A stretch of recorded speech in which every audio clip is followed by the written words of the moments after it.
Election process നടന്നുകൊണ്ടിരിക്കുകയാണ്. ഒരു voter identity കാർഡുമായി അവിടെ വന്നാൽ ആ വോട്ട് തടയാൻ ഒരാൾക്കും അവകാശമില്ല.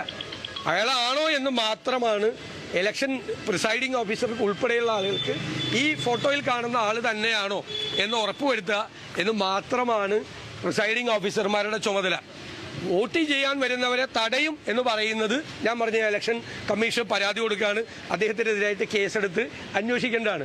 ഒരു റവന്യൂ അതോറിറ്റീസിനും ചേർത്ത് കഴിഞ്ഞിട്ട് ഇനി അവരുടെ വോട്ട് ഇവിടെ അല്ല എന്ന് പറയാൻ പറ്റില്ല. ഇത് BJP സ്ഥാനാർത്ഥി ഇത് ചെയ്തിട്ടുണ്ട്. അദ്ദേഹം താമസിക്കുന്ന ഫ്ലാറ്റിൽ അവിടെ അല്ലാത്ത ആളുകളെ ചേർത്തിട്ടുണ്ട്. BJP സ്ഥാനാർത്ഥി ചേർത്തിട്ടുണ്ട്. ഞങ്ങളാരും ആ പണിക്ക് പോയിട്ടില്ല. ഞങ്ങൾ വളരെ വൃത്തിയായിട്ട് അതാത് സ്ഥലത്ത് ഞങ്ങൾക്ക് വോട്ട് ചേർക്കാനുണ്ടായിരുന്നു. ആ വോട്ട് ഞങ്ങൾ ഭംഗിയായിട്ട് ചേർത്തിട്ടുണ്ട്. CPM ആദ്യം ചെയ്തിട്ടില്ല, ഒരു പണിയും ചെയ്തിട്ടില്ല. ഈ ജില്ലാ സെക്രട്ടറി അല്ലേ ജോലി ചെയ്യേണ്ടത്, അയാൾ ഒരു ജോലിയും ചെയ്തിട്ടില്ല. എന്നിട്ട് ബാക്കി വോട്ട് ചേർത്ത ആളുകളെ മുഴുവൻ കളങ്കപ്പെടുത്താൻ വേണ്ടി പറയാം. കിട്ടിയല്ലോ വേഷമായിട്ട്. ആരാണ് കള്ള വോട്ട് വ്യാജ വോട്ട് ചേർത്തതെന്ന് മനസ്സിലായല്ലോ. എങ്ങനെ LDF സ്ഥാനാർത്ഥി ഇവിടെ വോട്ട് ചേർത്തു? അതിനാദ്യം ഉത്തരം പറയട്ടെ.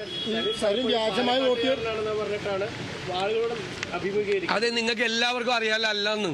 അദ്ദേഹം തിരുവില്ലാമലക്കാരനാണ് യഥാർത്ഥത്തിൽ. ചേലക്കര നിയോജകമണ്ഡലത്തിലാണ്. അദ്ദേഹം ഒറ്റപ്പാലത്ത് മത്സരിച്ചപ്പോൾ അവിടെ കൊണ്ടുപോയി വോട്ട് ചേർത്തു. അതിനുശേഷം ഇവിടെ വോട്ട് ചേർത്ത ഇവിടുത്തുകാരനാവോ? അതൊക്കെ വെറുതെ പറയാം. അതൊക്കെ ഈ ലോക്കലൈസേഷൻ പ്രാദേശികവാദം ഉയർത്തുന്നതിന് വേണ്ടിയിട്ടാണ്. അദ്ദേഹം തൃശ്ശൂർ ജില്ലക്കാരനാണ്. പക്ഷേ ഈ വോട്ട് ചേർത്തത് വ്യാജ വോട്ടാണ്. വ്യാജമായിട്ട് വോട്ട് ചേർത്തിട്ടുണ്ടെങ്കിൽ അത് തടയേണ്ടതില്ല. വോട്ട് ചെയ്യാൻ അനുവദിക്കാൻ പാടുമോ? അല്ല, നമുക്കറിയില്ലല്ലോ. ഞങ്ങളത് ചെയ്യില്ല.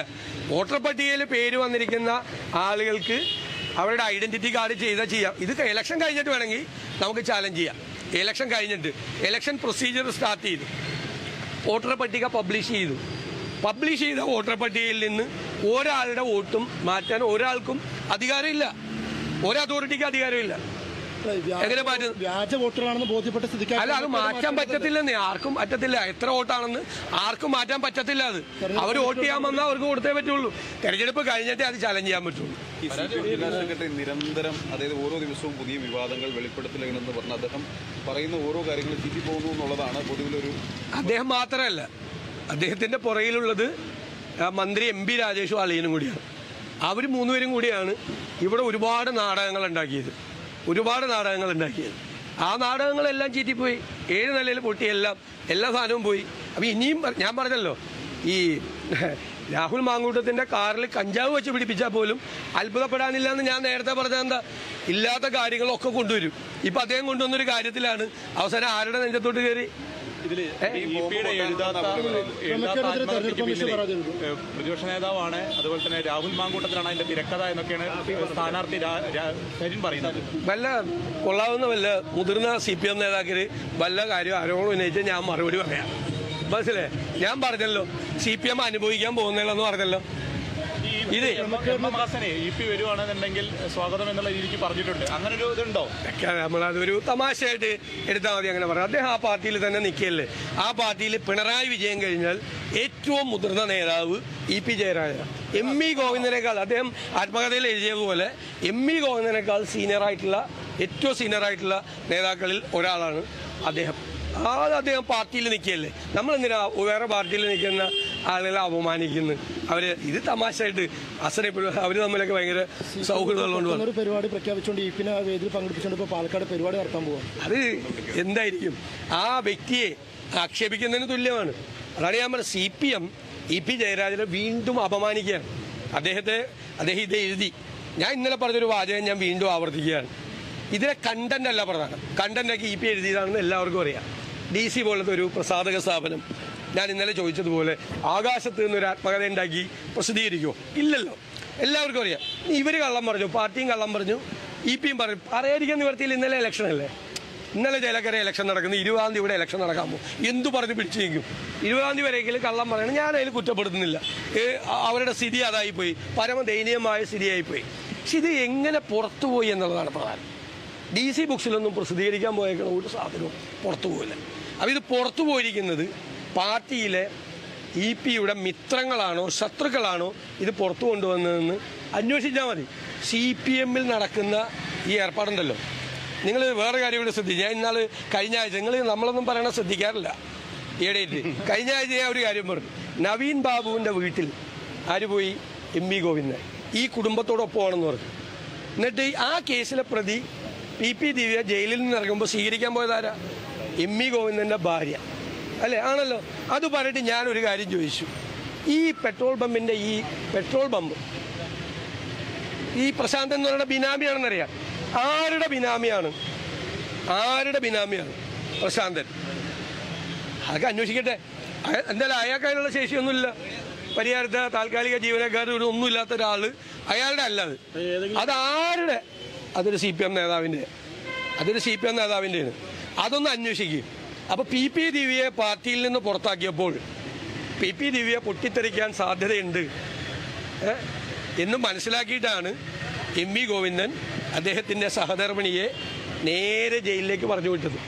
അല്ലെങ്കിൽ നവീൻ ബാബുവിൻ്റെ വീട്ടിൽ പോയി ആ കുടുംബത്തോടൊപ്പമാണെന്ന് പറഞ്ഞിട്ടേ. അതാണല്ലോ ഞാൻ ചോദിച്ചത്. CPM നിൻ്റെ പേരാണോ കാപട്യമെന്ന് ചോദിച്ചത്. എന്തൊരു കാപട്യമാണ്, എന്തൊരു വഞ്ചനയാണ് ചെയ്തത്. എന്നിട്ട് ഭാര്യ പറഞ്ഞു വിട്ടിരിക്കുക. പിന്നെ അവർ തമ്മിൽ കൂട്ടിമുട്ടിയപ്പോൾ ഭയങ്കര സന്തോഷമായി. കാരണം ആന്തൂർ സാജൻ്റെ മരണത്തിന് കാരണം എന്ന ആരോപണ വിധേയയാണ് ശ്യാമള ഗോവിന്ദൻ അല്ലേ? നവീൻ ബാബുവിൻ്റെ ആത്മഹത്യക്ക് കാരണക്കാരിയായ ആളാണ് PP ദിവ്യ എന്നുണ്ട്. അവർ തമ്മിലുള്ളൊരു സംഗമം ഉണ്ടല്ലോ, ആ ജയിലിൻ്റെ മുറ്റത്ത് വെച്ച് അവർ തമ്മിൽ നടത്തിയൊരു സംഗമം, അതും കേരള രാഷ്ട്രീയ ചരിത്രത്തിലെ അപൂർവമായ ഒരു സംഗമമായി അടയാളപ്പെടുത്തേണ്ടതാണ്.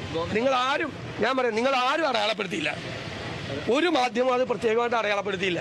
ഇവർ രണ്ടുപേരും തമ്മിലുള്ള അപൂർവമായൊരു സംഗമം ജയിൽ മുറ്റത്ത് വെച്ച് ശ്യാമള ഗോവിന്ദനും PP ദിവ്യയും നടത്തിയ അപൂർവമായൊരു സംഗമം.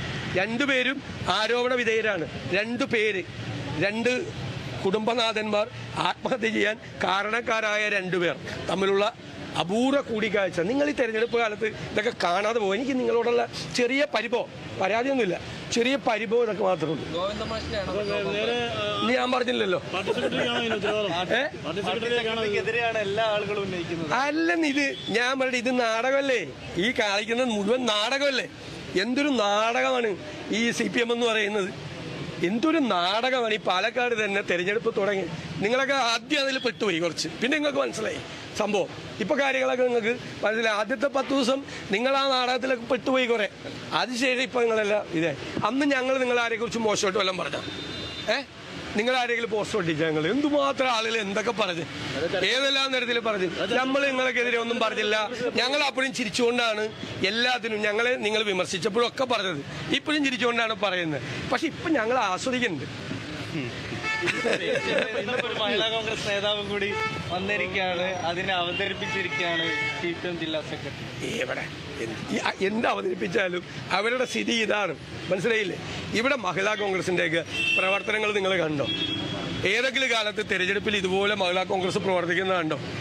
2000-ഓളം വനിതകളാണ് നവംബർ 1-ാം തീയതി കേരളീയ വസ്ത്രം ധരിച്ച് രാഹുൽ മാങ്കൂട്ടത്തിന് UDF-നും വോട്ട് ചോദിക്കാൻ വേണ്ടി മഹിളകളാണ് ഇറങ്ങിയത്. 2000-ഓളം വനിതകളാണ് ഇവിടെ ഇറങ്ങിയത് കേരളീയ വേഷം ധരിച്ച്. നിങ്ങൾ എവിടെയെങ്കിലും കണ്ടിട്ടുണ്ട്? പെട്രോൾ പമ്പിന്റെ ഉടമസ്ഥതയ്ക്ക് പിന്നിൽ നിങ്ങളൊന്ന് അന്വേഷിക്കുക. നിങ്ങൾ ഇടയ്ക്ക് ഇൻവെസ്റ്റിഗേറ്റീവ് ജേർണലിസം നടത്ത്. അപ്പൊ അതൊക്കെ ക്ലിയർ ആയിട്ട് വരും. അല്ല ഞാൻ അത്രയും പറഞ്ഞങ്ങ് നിർത്തുന്നു. ബാക്കി കാര്യങ്ങൾ നിങ്ങൾ കൂടി നോക്ക്. സമയമുണ്ടല്ലോ. 20-ാം തീയതി ഇലക്ഷനില്ലേ? ഈ വയനാട്ടിലെ ഈ പോളിംഗ് ശതമാനമായിട്ട് ബന്ധപ്പെട്ട് ഭൂരിപക്ഷം പ്രിയങ്കയുടെ ഭൂരിപക്ഷം ഞങ്ങൾ അങ്ങനെ കരുതുന്നില്ല. ഭൂരിപക്ഷം കുറയുമെന്ന് കരുതുന്നില്ല. ഒന്നാമത്തേത് മത്സരിച്ചിട്ട് കാര്യമില്ല എന്ന് കരുതി ഈ CPM BJP കേന്ദ്രങ്ങളിൽ നിന്നാണ് ടേൺ ഔട്ട് ഇല്ലാതിരിക്കുന്നത്. പിന്നെ അവർ വന്നു കഴിഞ്ഞാൽ അവർ പ്രിയങ്ക ഗാന്ധിക്ക് വോട്ട് ചെയ്യും. എന്നാൽ പിന്നെ ആ പാർട്ടി പോകണ്ട എന്ന് പാർട്ടിയും പറയണമെന്നാണ് എനിക്ക് തോന്നുന്നത്. വന്നു കഴിഞ്ഞാൽ വന്ന് പ്രിയങ്ക, ഞങ്ങളെ വോട്ടർമാർ എല്ലാവരും വന്ന് ചെയ്തിട്ടുണ്ട്. ഞങ്ങളത് പരിശോധിക്കും. എന്തെങ്കിലും ഒരു കുറവുണ്ടെന്ന് പരിശോധിക്കും. ഇതുവരെ ഞങ്ങൾക്ക് കിട്ടി. ചേലക്കര നിങ്ങളൊരു കാര്യം മനസ്സിലാക്കേണ്ടത്, കഴിഞ്ഞ പാർലമെൻറ്റ് ഇലക്ഷന് ചെയ്ത വോട്ടിനേക്കാൾ 12,000-ത്തിലധികം വോട്ട് കൂടുതൽ ഈ അസംബ്ലി ഇലക്ഷനിൽ ചെയ്തു. പോളിംഗ് കൂടുതലായി, നല്ല പോളിംഗായി. അപ്പം ഞങ്ങൾ നേരത്തെ പറഞ്ഞ കണക്ക് കറക്റ്റാണ്.